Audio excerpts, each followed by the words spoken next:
sa sidekick ko dun sa gym. Isarado mo ba? Yung kasama ko eh. Magkasama kami. Yung kasama yung kasama. Dalawa yan sila eh. Sige. Kasi siya din Dalawa yan. June, July. May hindi pa masyado kasi nakaka-traffic pa ako. June, July, unti-unti na siya sumakit. Ano ba yung ginawa mo before? Nung una, sidekick lang siya eh. Nag-gym nung ano kasi makanan ako. Hindi siya dito. Nag-kick ka ng ganon? Oo, yung taas eh. Yung sa boxing. Malamang umusog yung ano mo sa hip joint mo. Dito yung masakit ko. Tapos Kasi yung lakad mo, tingnan mo yung lakad mo, kadang-kadang ha. gumaganyan nga siya. Tumagin. Gumagano no? Lakad niya, gumagano no? Parang Hindi hindi ko yan. maisa ng tuluyan tapos ng ano siya. Hindi mo maitukod ng ganito. Oo, hindi pag umapit sa sasakyan, hindi ko kaya. Talagang ano yun. Lumala na nung ano. Nung... Sumakit na, kumirot na yun. Talagang di na pumitigil. Sa balakang bang masakit sa'yo? Wala ka, tapos sa hita hanggang dito na tuhod. Bumaba na siya. Yan, nagpa-MRI ako kasi ganang baka na-worry na ako. Baka may nabaling buto. Hindi, sumabog yung L5 mo. Tapos, yung dalawang doktor pinaano ko, yung isang doktor, napaka-depressing. Yung isang doktor naman doon sa Alabang, okay pa naman daw yung ano, L5 kasi grade 1. Ayan o, basag nga yung L5 mo. Ayan. Tignan mo yung difference. Kahit ikaw, kahit ikaw, tignan mo yung difference. Alam mo kung bakit nahihilo ka? Kasi, herniation to, direct to the brain. Ayan o, putok siya lang o. Ayan o. Dapat yan. Talagang medyo ano to, medyo pag hindi mo kabisado yung ano, kumbaga hindi mo na pag-aralan kung ano yung mga magiging komplikasyon pagka or yung madadamage or makukompensate pagka pumutok yung disc natin. Pag tumama kasi yun sa spinal cord o sa root nerve, direct to the brain yun. Yan, feeling mo mahina ka, maaari sumakit ulo mo. Tapos, yung numbness sa puwet, sa paano, sa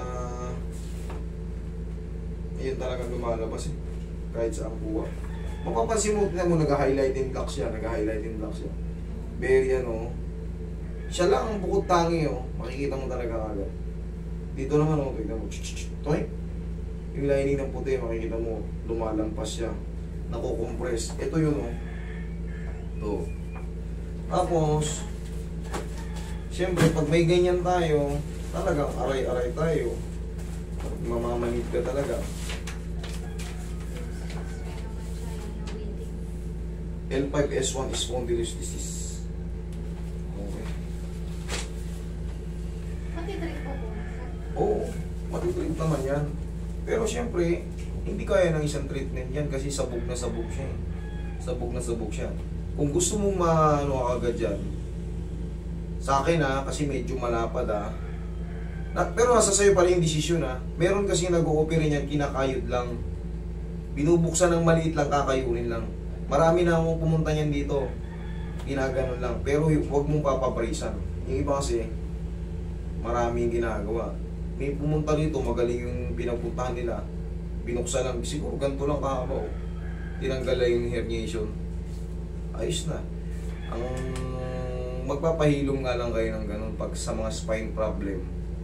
Siyempre, hindi basta-basta inaano yun. May tuturo sa inyo, maraming ano yun. Bahala na sila kung ano. Pero yun, less din kasi yung ano, yung mga kwento ng mga na-operahan. Siyempre, kailangan malakas ang pain toleration mo. Okay, right subticular disc protrusion. Yung surgery, master? Ayan o, protrusion o. Ano ibig sabihin ng protrusion? Protrude, nakabukol. Ayan, disc protrusion with posterior annular fissure, L5S1. Contacting the non-edematous right transiting nerve of S1.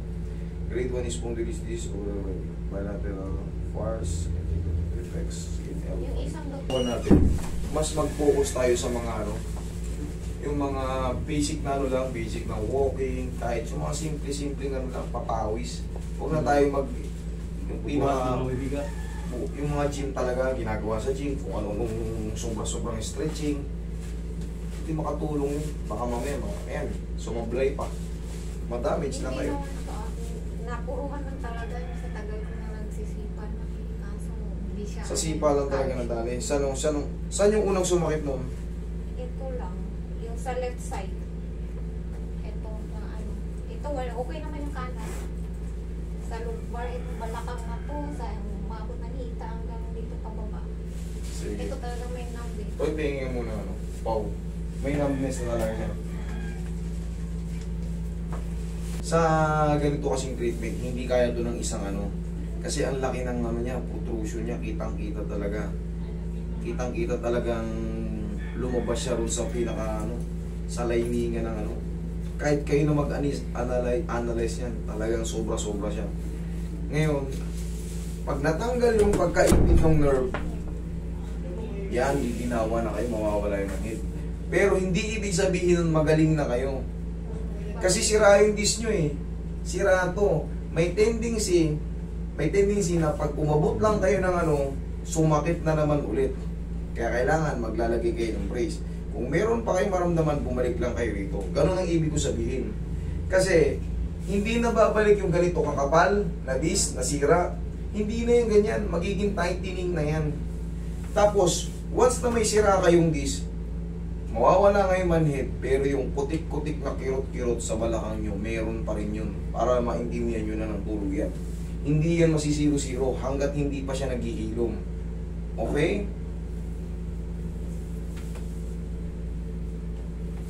Higa kang patagilid. Yun ang ano yun. Para maintindihan nyo rin, hindi porkit natanggal ko na yung ground, mapalad na kayo pag natanggal natin kagad sa isang session. Natanggal na, makakaganon na kayo niyan. Diba hindi mo kayang ganon? Makakaganon na kayo niyan, pero yung sakit pa rin sa loob, nandun kasi. Nagkaroon nga ng protrude yung ano nyo eh. Hindi naman magkakaroon ng protrusion, pag hindi napunit. Okay? Napunit kasi, di ba? Napunit eh. Sa sobrang pirat. Okay, relax na nga. Huwag lalabanan. Kabilang side.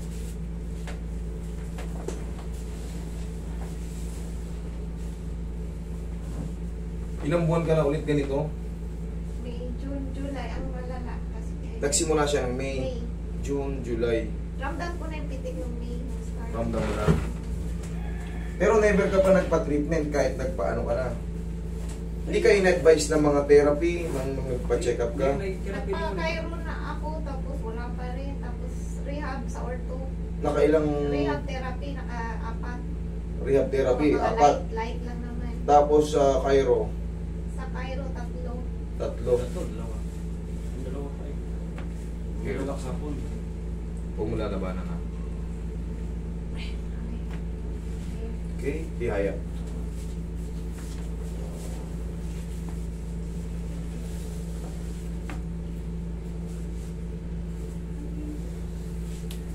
Straight ka konti, mamusog ka konti. Yan. Sige, relax mo lang.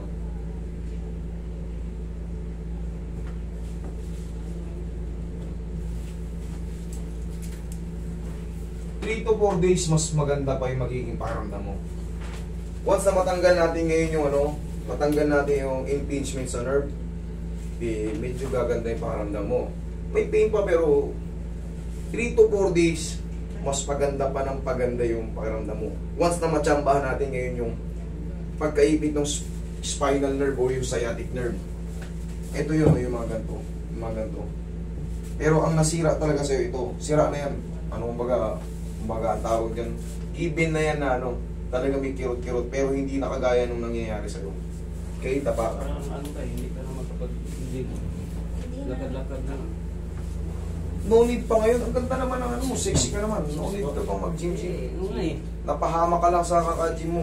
Tsaka ano, fit ka naman eh. Mahina kasi digestion ko. Tapos Cardio ka na lang. masakitin ako. Maaaring ano. Oo, mag-treatment na lang. Yan, yung mga ganyan. Walking sa umaga. Kung mahina ang immune system mo, mahina yung mga ano mo, baka kulang lang tayo sa mga vitamin. Magbilad ka sa araw, vitamin D yun. Baka yung mga B-complex mo. Pero kung... Kaya tingnan mo yung ano niya, yung likod parang bako. No? Hindi, ito naman, proportion naman. Ito dapat labas yung ano mo, spine mo, payat mo. Kaya hindi, ang maganda kasi para sa akin yung magandang pumasok sa gym, yung kahit pa paano overweight. Ito hindi naman maganda naman yung katawan mo, sexy ka naman, payat ka naman. Siguro mas the best na lang sa'yo yung mga cardio. Mga treadmill, bilad sa araw. Mas maganda yung walking na lang, natural na hindi na kayo gagastos sa gym. Sana mawala na. Pag nakalakad siya ng kaya niya na, di ba gumagano-ganon siya? Pag nakalakad siya ng kaya niya ng tisin yung kirot, tanggal na yun. Kumbaga nakakalakad na siya. May pain pa, pero kaya niya nang iganon. Yan. Ibig sabihin, natsambahan natin yung Tapos, sa susunod na linggo, yun ang second interval nyo. Wednesday again. Wednesday ulit. Yun ang second session. Pero kung kaagad, wala naman, huwag na kayong bumalik. Pero, siyempre, malabo pa yun sa sabaw ng pusit eh. Kasi ang laki ng pagkasira, talaga kitang-kita mo, talagang nag-extend out siya. Alam ko talagang, sabi ko sa inyo, kahit umabot ka lang ng nagkamali ka lang, umabot ka ng ganyan, possible na maipit yun. Kaya pala, ang kirot pa rin niya. Oo. Ang hindi ng niya. Sira kasi, doon para ka lang may sugat eh. Hindi na nga ako makatulog maayos. Roy, massage mo to Roy. Hindi ka talaga patutulogin ito kasi magra-radiate yung impingement. Saan ba papunta yung sciatic nerve? Pag ano yan? I-advise na lang ka sa doktor kung anong magandang gagawin para... Sa tulong ko, tapos yung... Surgery agad sa doktor. Hindi, wait. Pag kaya nagdire-diretso ng isang buwan pa, hindi natanggal talaga, mag-decide na kayo ng kakayurin lang yun. Meron talagang magaling na doktor, ganito lang hiwa niya. Siguro, 2 inch na, nakita ko nga rin. Marami na kasi pumunta yun dito. Tatanggalin lang yun. Babawasan lang to. Tapos talagyan kayo ng parang pakikita ko sa kanya to. Ganito nangyayari sa kanya. Yan, ganyan mismo. Ganyan na ganyan. Tinatanggal lang yan.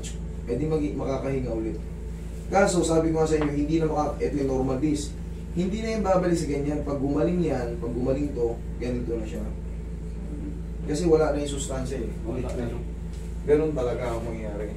Para alam nyo lang din. Kasi yan ang talagang anatomy ng mga ng spine problem or lumbar. Napilay sa mo to. Sige, lagi sa video ko kayo. Yan.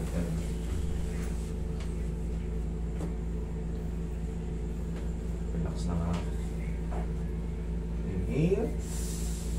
Exhale. Thank you. Diyan ka lang. Kung gagalaw muna, tanggalin mo na yung yan. Relax ka lang muna in a few seconds. Tapos may konting kirot lang. Dahil nga sa yung sugat ng disc, ibig sabihin natanggal yung impingement. Tsaka yan, syempre, pag nakahiga ka, talagang pag may impingement, yung latag mo na yan, mangingirot na yan. Mangingirot na yan pagka nakaipit. Pero pag napalaya natin yung sciatic nerve na yung natanggal. May nag-ground ka ba ngayon? Wala. Sign. Good sign. Pag inangat ko to, wala. Meron. Nag-ground or kutik-kutik. Konti. Good. Yun yung may sugat. Kasi ito, malalaman mo agad pag inangat mo, di ba hindi mo nga may ganun? Yun yung may sugat, yung sasabi ko. Tandaan nyo, pag ground, ibig sabihin yung nerve nyo, ipit, dugo yung hindi makadaloy, kaya nag-ground tayo. Parang example lang yan ito. O yan, walang sirang disc yan ha. O ipitin ko yung daluyan mo ng dugo. Parang daw, yan na, mag-ground ka na. Kasi ipit yung dugo. Pero pag pinakawalan ko, mawala yung ground, wala nang masakit kasi wala namang disc dito. Yun ang yan. Pero kung may sira kayong disc, kahit hindi ko ipitin yan dito, itulak ko lang ng konting ganun yan, siyempre, shock absorber natin yung disc. Pag tinulak ko ng ganun, magkakaroon ng compression. Sasakit ngayon yung disc na may sugat. Siyempre, Ipitin mo yung sugat mo, pag di sumakit, ewan ko lang. Ganun lang yun. Pero yan, nag-heal naman yan. Tightening disc nga lang ang tawag pagka nag-inom na siya. Pero hindi na siya babalik talaga.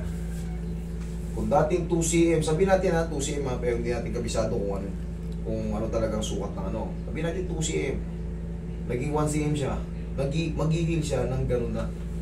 Okay?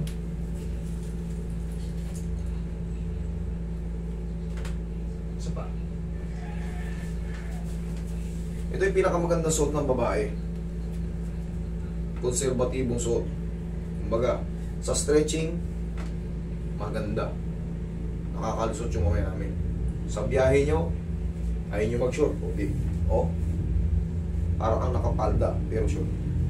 Relax mo lang. Sige, tiisin mo lang konti. Laglag mo. Sige, laglag mo. Laglag mo. Laglag mo. Wait. Sige, dahan-dahan lang. Laglag mo. Dito ang ilaglag mo. Masakit siya sa singit? Hindi. Sa singit?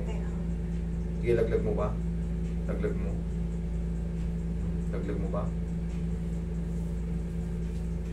May tama rin pala yung singit mo eh. May tama rin yung singit mo kasi once na lumbar problem ka lang, nailalatlat mo yan. Ganito oh. Yan kasi ang tingin ko nga sa yan nga yung hit ng sipa. Once na sa yan oh, may gaganyan mo yan. Oo. Pag wala kang problema sa singit, pero kung may problema ka sa singit, katuloy, yan, hindi mo mailatag. Eh, nailalatag to. Nailalatag. Kasi kung lumbar alone lang, hindi kasama yun. Kumbaga, may letter L natin yan. O, katulad niya, hindi o. Pero, ngayon kasi in pain ka. Ahayaan ko lang muna yan. Once na magbawasan yun, itong ano natin, kasi hindi pwedeng pakapwersa yan. Maglalaban ng titigasan mo yung balakang mo, masasaktan ka lang. Hayaan ko muna maghilom yung inaayos natin. Madali lang to, kaya ko to. Kaya ko to, hindi to mo. Kaya ko yan. Pero hindi pa. Next week, pagbalik mo, karatihin ko na to. Kasi ngayon, very tayo, careful kasi nga, under pain ka, kumbaga in pain ka. Siguro swelling pa din sa ilalim. Yes. Pero pag nagsingaw na yan, Roy, pahing pampaw. Pag nakasingaw na yung ipit, ngayon ha, tumatagal ka dyan sa higaan, hindi ka na nasasaktan. Hindi naman. Okay, good. Good sign yan. Isa sa mga magandang sign yan. Para Yan maka... ang kinatawagan ko kasi nahilo na ako eh. Nag-i-ER na nga ako sa kasi. Hindi na yung lakad mo ganyan. Kakapahinga na yan eh. 1 to 2 days meron pa. Almost the same pa rin halos yung feeling mo. Mabawasan lang na konti. Pero 3 to 4 days pataas, magko-cool down na yan. Hindi mo na maligo, no? Bukas na maligo. Pero okay lang po yung Cairo. Okay. Ano ulit? Maraming Cairo. Doon ka pumunta sa alam mo, panatag yung loob mo. Tandaan nyo, mas mabilis kayong gumaling pag tiwala kayo sa gumagawa sa inyo. Pag nagdidili-dali yung dandami nyo, baka parang may pag-aalangan kayo, mas mabagal ang paghilom nyo. Kasi hindi nyo ibibigay sa adjustment pa lang, natatakot kayo. Baka mabasag yung ano ko ha. O baka malalong maano. Titigasan yung katawan nyo, hindi mapiperfect yung adjustment. Pero kung susundan nyo lang yung ano, sige, ganyan lang, ganito lang, mabilis lang. Pero kung yun nga, nag-aalangan kayo sa mga gagawin ng ano sa inyo, mas hindi mapiperfect yung adjustment. Kunyari, tuhod yung masakit sa inyo, natatakot kayong ipagalaw, tinitigasan nyo, saan mapunta yung adjustment? Masasayang na yung oras natin pare-pareho pagka tinitigasan nyo. Ahata kayo ng therapist, tinitigasan nyo, buong board mahahatak, pero yung katawan nyo, yung tuhod nyo hindi nahatak. Yun ang pinagkaiba ng tiwala kayo sa ano. Testing, takad ka.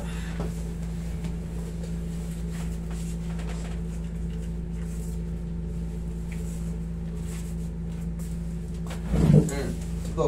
Sige, ayusin mo yung genas mo. Ayusin mo na maayos. Para hindi ka Sakit pa, hindi na. Hindi na. Agad-agad.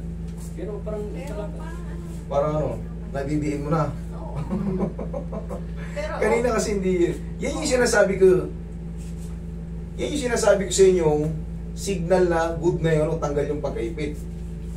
Mag-brace ka ngayon, ma'am. Yung parang yung sa buntis kinder.